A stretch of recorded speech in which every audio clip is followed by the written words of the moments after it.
আমরা বাস্তবায়িত করছি। আমাদের সর্বভারতীয় সভাপতি আদরণীয় জেপি নাড্ডাজি গত 30 মে থেকে 30 জুন পর্যন্ত 1 মাসব্যাপী বিভিন্ন কর্মসূচির মাধ্যমে মোদিজির এই 9 বছরের সময়কালকে আমরা জনসমক্ষে তুলে ধরার জন্য বিভিন্ন কর্মসূচি আমরা নিয়েছিলাম। সেইগুলি আমরা যথাসময়ে আমাদের এই ত্রিপুরা রাজ্যেও প্রতিপালন করছি আমাদের কার্যকর্তারা। তো আমাদের মধ্যে আমাদের এই কর্মসূচিতে ছিল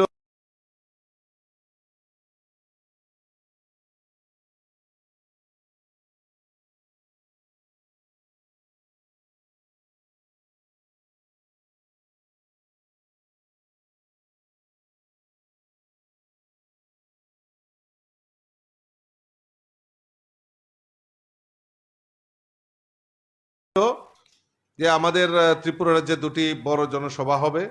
তো তার মধ্যে আমাদের রাষ্ট্রীয় সভাপতি আদরণীয় জেপি নাড্ডাজি আগামী 17 তারিখ আমাদের শান্তির বাজারে শান্তি ভাষণ উনি সেখানে রাখবেন শান্তির বাজারে।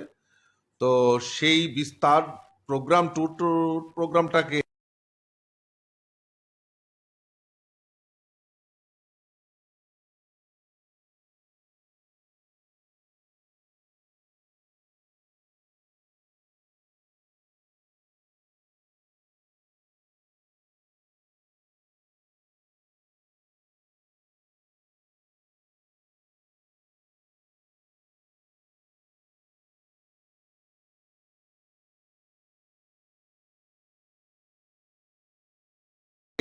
আমরা বিস্তারিত তুলে ধরা। উনি রাষ্ট্রীয় সভাপতিও উনি 17 তারিখ সকালবেলায় উনি 2 জন প্রবুদ্ধ নাগরিকদের বাড়িতে যাবেন।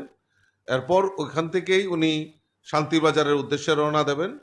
শান্তির বাজারে উনি আমাদের 11টার সময় ওনার সভা রয়েছে সেখানে, এবং সেখান থেকে 1:30টার মধ্যে উনি আগরতলা বিমানবন্দরে আসবেন, এবং সেখান থেকে পরবর্তী কর্মসূচির জন্য উনি আগরতলা থেকে উনি প্রায় 1:30টা নাগাদ 17 তারিখ 1:30টা নাগাদ আগরতলা থেকে উনি অন্য গন্তব্যস্থলে রওনা হবেন।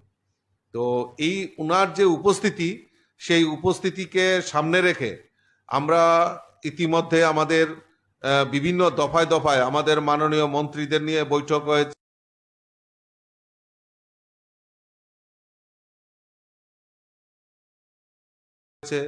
আমাদের বিধায়ক বিধায়িকাদের নিয়ে বৈঠক হয়েছে, আমাদের জেলা সভাপতি সাধারণ সম্পাদক মোর্চা সকল স্তরের কার্যকর্তাদের নিয়ে আমাদের দফায় দফায় বৈঠক হয়েছে।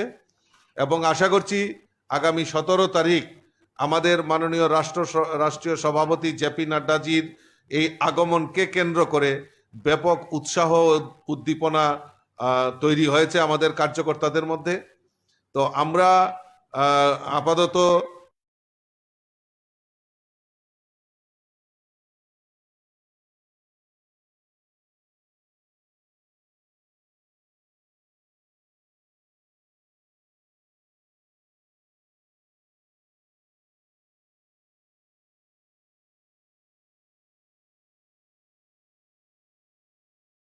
আমাদের যে স্কুল মাঠ আমরা যেটা নিয়েছি, আমরা শুধু গোমতী এবং সাউথ জেলা আমরা সেখানে অংশগ্রহণ করবে। তবতির যে বক্তব্যকে মিডিয়ার মাধ্যমে সারা রাজ্যে পৌঁছে দেওয়ার জন্য আমি আপনাদেরকেও আমন্ত্রণ করছি সেই সভাতে যোগদান করার জন্য। নমস্কার, ধন্যবাদ।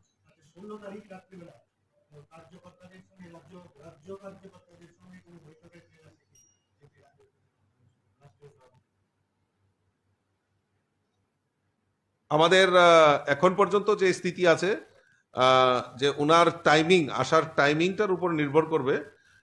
যদি উনি একটু তাড়াতাড়ি আসেন তাহলে হয়তো আমাদের সঙ্গে আমাদের একটা মিটিংয়ের প্রস্তাব রয়েছে।